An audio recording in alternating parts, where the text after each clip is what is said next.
महाराष्ट्र हे पुरोगामी राज्य आहे हे असं म्हटलं जातं, मात्र हे फक्त भाषणापुरतं आहे। महाराष्ट्र पुरोगामी नव्हे तर प्रचंड जातीवादी राज्य आहे असं वक्तव्य आमदार गोपीचंद पडळकर यांनी केलंय। सांगली जिल्ह्यातील आटपाडी तालुक्यात एका कार्यक्रमात पडळकर बोलत होते। महाराष्ट्र हे फुले शाहू आंबेडकरांच्या विचारावर चालतो हे फक्त भाषणापुरतं आहे। महाराष्ट्र हे प्रचंड जातीवादी हे राज्य आहे हे पहिला आपल्या डोक्यात फिट करून घ्या। हे आपण बदलू शकत नाही। जातीच्या भिंती तोडून सर्वांसाठी आपल्याला एकत्रितपणे काम करणं गरजेचं आहे। गावागावात आपल्याला एकत्रित यावं लागणार आहे, वैचारिकपणे एकत्र यावं लागणार आहे। अपने तो अपने होते हैं, पराये अपने नहीं होते हैं, हे ध्यानात ठेवा।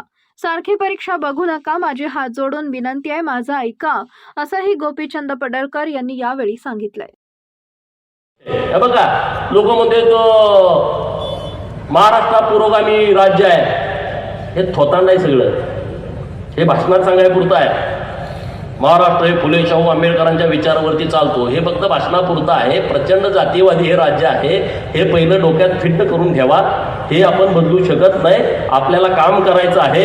जातीतल्या ज्या भिंती आहेत त्या तोडून सगळ्या लोकांच्यासाठी एकत्रितपणे आपल्याला काम करावं लागणार आहे। गावागावात आपल्याला एकत्रित यावं लागणार आहे, वैचारिकपणे एकत्रित यावं लागणार आहे। अपने तो अपने होते हैं, पराये अपने नहीं होते, ध्यानात ठेवा। माझं सारखं कशाला परीक्षा बघताय, बघू नका, माझे हात जोडून तुम्हाला विनंती आहे।